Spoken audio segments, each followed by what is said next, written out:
Assalamualaikum warahmatullahi wabarakatuh. Perkenalkan, nama saya Arum Candani Kinasih dengan NPM 20141510006. Saya mahasiswa Kehutanan 2020 kelas A, mata kuliah Biologi, Evolusi Antar Spesies, Leluhur Sama dalam Perspektif Para Penentang. Ditulis oleh Helmia Suarjono, Fakultas Keguruan dan Ilmu Pendidikan, Universitas Juanda Bogor. Bab 1. Pendahuluan. Para saintif dan filsuf banyak mengalami perdebatan dalam situasi yang kompleks, yang mengakibatkan permasalahan peralihan yang diklaim dapat terjadi antara spesies.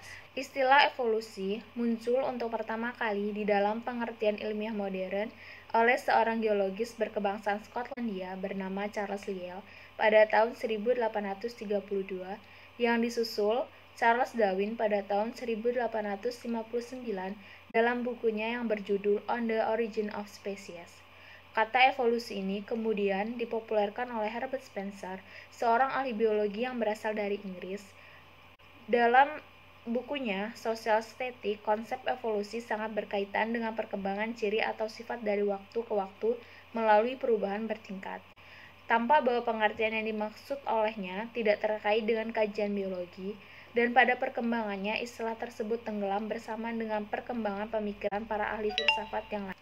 Bisa kita lihat, ini merupakan tulisan asli dari Charles Darwin pada bukunya The Origins.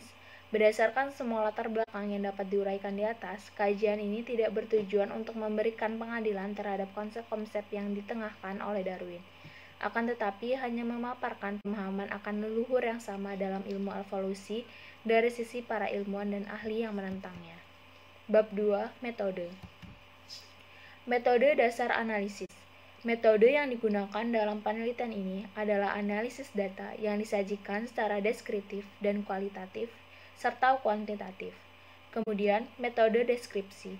Penelitian ini merupakan hasil deskripsi yang bersumber dari kajian terhadap pustaka. Kajian dilakukan terhadap buku, jurnal, dan sumber lain yang relevan dan dapat dijamin keabsahannya. Bab 3. Pembahasan. Awal mula kehidupan di bumi berdasarkan pemikiran Darwin.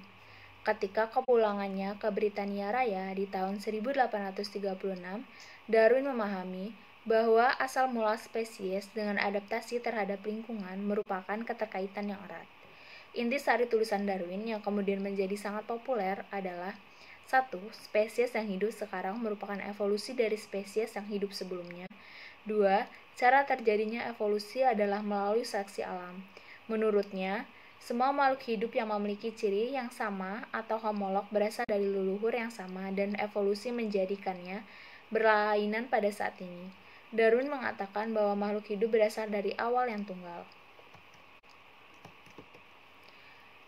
Kehidupan pra-Adam atau pre-Adamite. Konsep pra-Adam merupakan solusi yang dicetuskan oleh para ahli masa spesies dan spesiasi.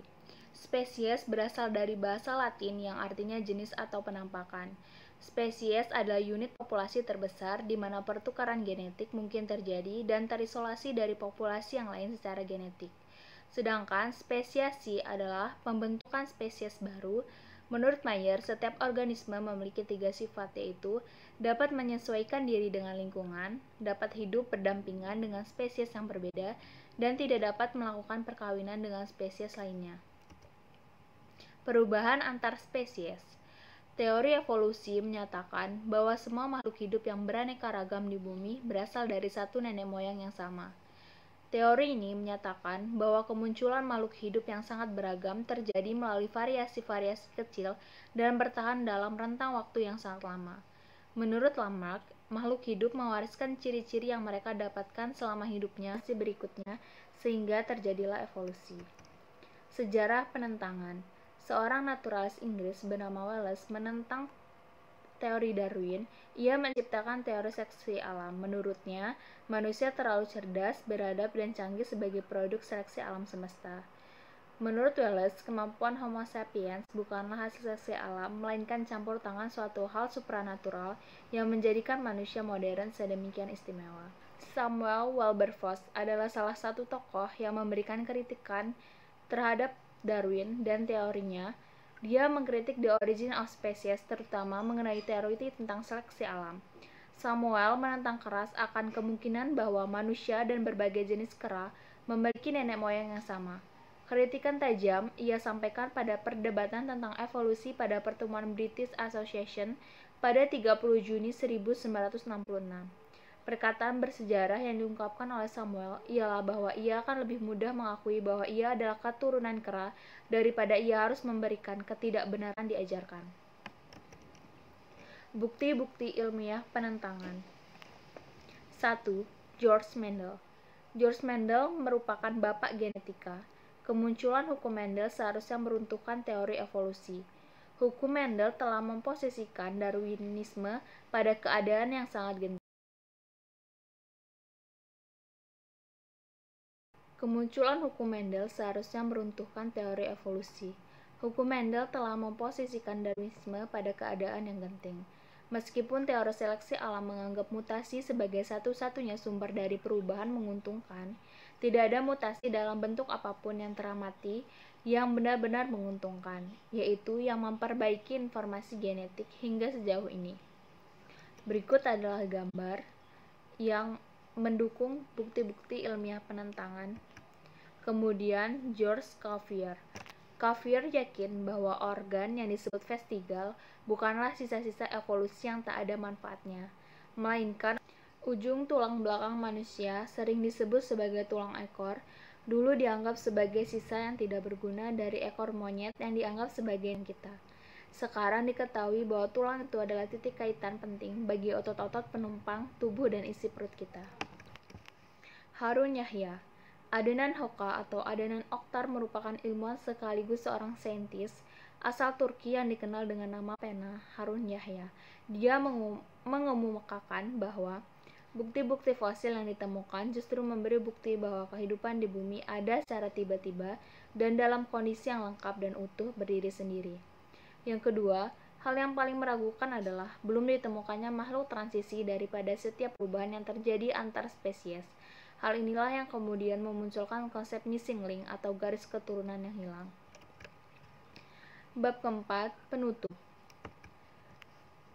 Fakta-fakta pemikiran manusia dituangkan dalam deskripsi maupun teori di berbagai tulisan yang menginspirasi generasi yang berisian maupun setelahnya. Teori akan menjadi sebuah kebenaran ilmiah. Demikian pula para ahli dan ilmuwan yang diungkap dalam fakta sejarah di atas. Ada banyak pandangan yang bergolak sejak mulai dari pencetusan istilah evolusi hingga masa sekarang. Akan tetapi, setiap argumen memiliki bukti-buktinya sendiri. Ilmu evolusi akan terus-menerus berkembang dan mengalami banyak fase. Bisa jadi akan mendapatkan titik temu atau tetap dalam kontroversi. Kita berasal dari satu sel yang tunggal atau kita diciptakan utuh sebagai bukti ajaib penciptaan Tuhan. Semua kembali kepada bagaimana Anda memandang dan sejauh mana Anda memiliki pengetahuan. Cukup sekian presentasi dari saya Arum Chandani Kinasi, mohon maaf jika ada salah. Saya akhiri, wassalamualaikum warahmatullahi wabarakatuh.